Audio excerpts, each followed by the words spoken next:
भ्रष्टाचार के खिलाफ आवाज उठाना कोई अपराध है क्या? सच के लिए आवाज उठाना कोई अपराध है क्या? अगर मैं सच के लिए लड़ाई लड़ रही हूँ, मैंने भ्रष्टाचारियों के खिलाफ आवाज उठा रही हूँ, तो मैंने कोई अपराध नहीं किया। जिस तरह से हमें धमकियां मिल रही है, मानो कि मैंने बहुत बड़ा अपराध कर दिया। के एवज में मुझसे पैसा ले रहा था, उसे विजिलेंस टीम ने अरेस्ट कर लिया। उसको अरेस्ट होने बाद जब वो जेल चला गया है, तो उसके बाद हमारे साथ किस तरह से शोषण हुआ है, अब हम आप सभी लोग को अच्छी तरह से दिखाएं किस तरह से ये अपराध को बढ़ावा देने वाली महिला है। ये हमारे हल्के की ममता पटेल, ये ममता पटेल लेखपाल हैं। ये लेखपाल की नौकरी करते हैं, उसके साथ साथ ये गुंडाई भी करते हैं। क्या यहाँ कोई हत्या हो जाती, कुछ भी बड़ी क्राइम हो जाती, तो उसका जिम्मेदार कौन होता? कानून को रिश्वत लेते हुए पकड़वा दिया। उसके बाद वो खुद इनका खूंखार दुश्मन बन गया। सच्चाई यही है। सच्चाई ये है। उसके बाद उसी खूंखार पुलिस की वर्दी में कौन आया, मैंने उस पर कंप्लेन किया, तो उस पर कार्रवाई क्यों नहीं हुई? अच्छा, कंप्लेन सिर्फ इतना है, मैं अनुराधा हूँ, मेरा जाति चमार है। अरे नहीं, मैं ये दर्द आज मैं भुगत रही हूँ। मेरा दवाई मेरी तबीयत नहीं ठीक रहती, लेकिन आज मुझे इतना प्रताड़ना मिल रही है, इतना प्रताड़ना मिल रहा है जिसका कोई हल। मैं लॉ करती हूँ, इसलिए आज मैंने भ्रष्टाचार के खिलाफ आवाज उठाया है। लेकिन आज कहीं न कहीं जाति आ गई है, इस नाते मुझे इतना दर्द है। अपना मोबाइल है 9651 32 62 74 मेरा ये मोबाइल नंबर है। जो भी लोग मुझसे मिलना चाहेंगे, मैं सभी से मिलूंगी। मेरा जब एक महिला की बात आती है तो लोग कहते हैं कि महिला करेगी क्या, लेकिन वही महिला क्या होता है, इस संसार को जन्म देती है और इस संसार में लुप्त होने का काम करती है, और ना जाने कितने को लुप्त कर देती है। कभी देवियों के रूप में आती है तो कभी राक्षस बन जाती है, ऐसा कुछ लोगों का कहना है। लेकिन आज हमारे बीच में जो महिला है, अपने आप से भी लड़ रही है और इस समाज से भी लड़ रही है, और समाज के कुछ दरिंदे लोग हैं उनसे भी लड़ रही है। अगर बात कर लिया जाए, सरकार में बहुत सारी चीज़ों का बताया जाता है कि हमारे अधिकारी वैसे हैं, हमारे अधिकारी ऐसे हैं, लेकिन वही अधिकारी जब करप्शन करने लगते हैं तो ऐसी महिला आवाज़ उठाती है। आवाज़ उठाने के बाद जब जेल तक पहुंचा देती है, तो ऐसे महिलाओं को खूंखार समझ के आते हैं और उन पर प्रहार करते हैं। जानते हैं कि क्या पूरा मामला है। पहले तो आपका स्वागत है। आपको नमस्ते, बहुत बहुत धन्यवाद भैया। कहाँ से हैं आप? मैं जनपद प्रयागराज से हूँ। क्या मामला पूरा क्या है? मामला क्या भैया, मैं आपसे ये कहूँगी, मैं सभी अपने पब्लिक से कहूँगी, क्योंकि हमें जनता से बहुत उम्मीद है कि मेरी सपोर्ट करेंगे। क्या भ्रष्टाचार के खिलाफ आवाज़ उठाना कोई अपराध है क्या? सच के लिए आवाज उठाना कोई अपराध है क्या? अगर मैं सच के लिए लड़ाई लड़ रही हूँ, मैंने भ्रष्टाचारियों के खिलाफ आवाज उठा रही हूँ, तो मैंने कोई अपराध नहीं किया है।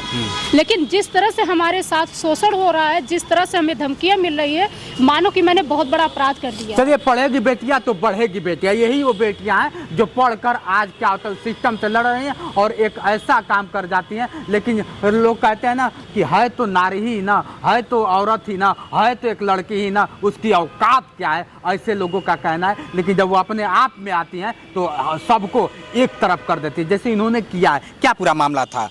मामला ये था, ये भ्रष्टाचारी अधिकारी था, जिस जमीन के एवज में मुझसे पैसा ले रहा था, उसे विजिलेंस टीम ने अरेस्ट कर लिया। उसको अरेस्ट होने बाद जब वो जेल चला गया है, तो उसके बाद हमारे साथ किस तरह से शोषण हुआ है, अब हम आप सभी लोगों को दिखाएंगे।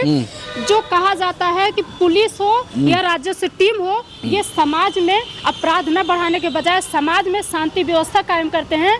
लेकिन ये मैं इलाहाबाद के सभी ग्रामवासियों को, मैं पूरे यूपी के कहूँ, पूरे भारत को कहूँगी कि इस चैनल को ज्यादा से ज्यादा देखें और इनके चेहरे को अच्छी तरह से दिखाएं किस तरह से ये अपराध को बढ़ावा देने वाली महिला है। ये हमारे हल्के की ममता पटेल लेखपाल हैं। अच्छा, ये ममता पटेल लेखपाल हैं। ये लेखपाल की नौकरी करती हैं, उसके साथ साथ ये गुंडाई भी करती हैं। अच्छा, आप इसको दिखा दीजिए। इस तरह से ये गुंडों के साथ आई हुई हैं। जब वो अरेस्ट हो गया, उसको जेल जाने के बाद ये इस तरह से हमारे यहाँ अपराधी लोग आते हैं, मारपीट करते हैं, गुंडागर्दी करते हैं। उन्हीं गुंडों के साथ ये हमारे हल्के की लेखपाल ममता पटेल आई हुई हैं। उसके बाद जब मैंने इसके बारे में उच्च अधिकारियों से संपर्क किया, इन्होंने साफ शब्दों में मना कर दिया। अब ये बताइए, आप मुझे बताइए, जब इस पर इतने बड़े अपराध हुए, क्या यहाँ कोई हत्या हो जाती, कुछ भी बड़ी क्राइम हो जाती, तो उसका जिम्मेदार कौन होता? उसके आपका बस मतलब मैं सीधा आपको बता दूं, एक इनका फंडा है कि इतने एक अधिकारी कानून को रिश्वत लेते हुए पकड़वा दिया। उसके बाद वो खुद इनका खूंखार दुश्मन बन गया। सच्चाई यही है। सच्चाई ये है। उसके बाद उसी खूंखार दुश्मन के सहयोगी जो पुलिस होता है, पुलिस से मैंने आज तक कभी उलझी नहीं, लेकिन एक पुलिस की रवैया देख लीजिए।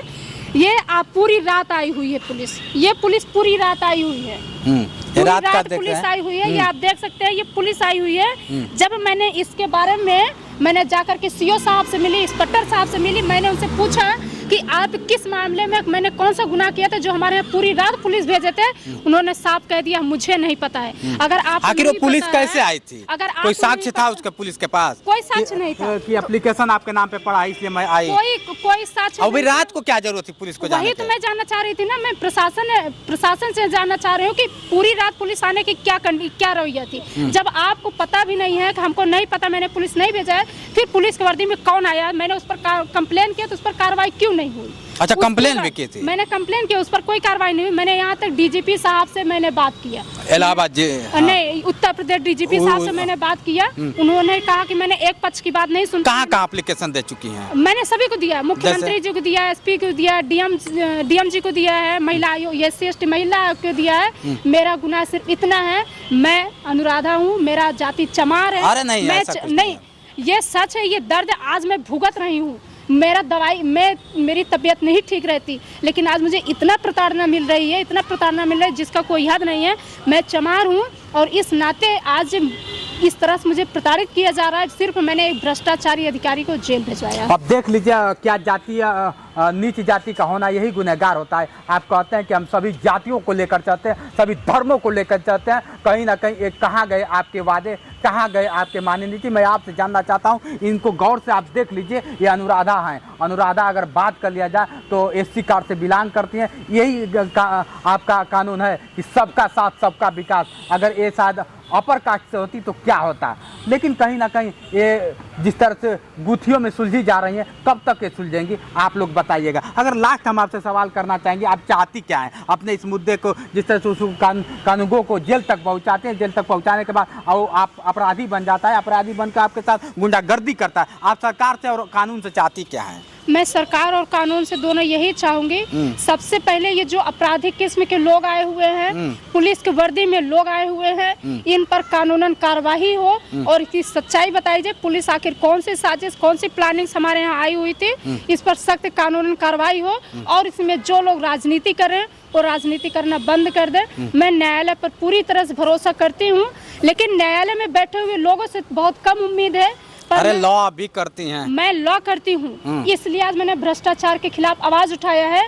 लेकिन आज कहीं न कहीं जाति आ गई है, इस नाते मुझे इतना। अब देखिए, लॉ करने वाली है महिलाएं, लॉ का फाइनली है इनका, लेकिन ऐसे जो कानून का रखवाला बनना चाहता है, कानून को पढ़ना चाहता है, कानून के बारे में जानना चाहता है, क्या उसको हक नहीं है कि उनके साथ कानून खड़ा हो? उनका भी हक होता है साहब। कब इनके साथ आप खड़े होंगे? मैं विनती कर रहा हूँ कि आप इनका जो भी है, जिस तरह से समस्या हल हो जाए और इनको करिए। चाहे इलाहाबाद की पुलिस हो, चाहे उत्तर प्रदेश की पुलिस हो, चाहे प्रशासन हो, चाहे नेता हो, चाहे मंत्री हो, चाहे विधायक हो, जो भी इनके साथ आए इनका हेल्प करिए। अगर आपसे लोग संपर्क करना चाहें तो क्या अपना मोबाइल नंबर दे पाएंगे क्या? जी, मैं अपना नंबर बिल्कुल बोलिए।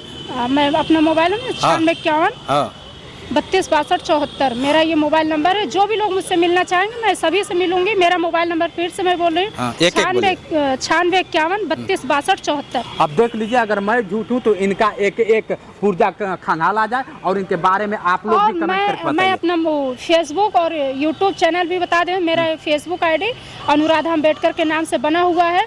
मेरे यहाँ जो भी घटनाएं घटी है, मैं सारे मैंने फेसबुक पर अपलोड किया हुआ है। यूट्यूब पे भी है? यूट्यूब पर भी है, फेसबुक पर भी है। अब चलिए, आप जाकर अगर बिलीव नहीं होगा तो आप मेरा चैनल छोड़ दीजिएगा और जाके इनके चैनल से खंगाल के देखिएगा कि कितना अनुराधा सही है कि नहीं है। अनुराधा अम्बेडकर के लिए क्या आवाज़ नहीं उठना चाहिए? जो अम्बेडकर क्या होता है, संविधान लिखता है, उसी अम्बेडकर के साथ ऐसा होता है। क्या ऐसा होना चाहिए? कमेंट करके बताइए। आज के लिए इतना ही। बने रहे वीडियो के साथ। मैं हूँ जितेंद्र और आप देख रहे थे जोश एक्सप्रेस। नमस्कार।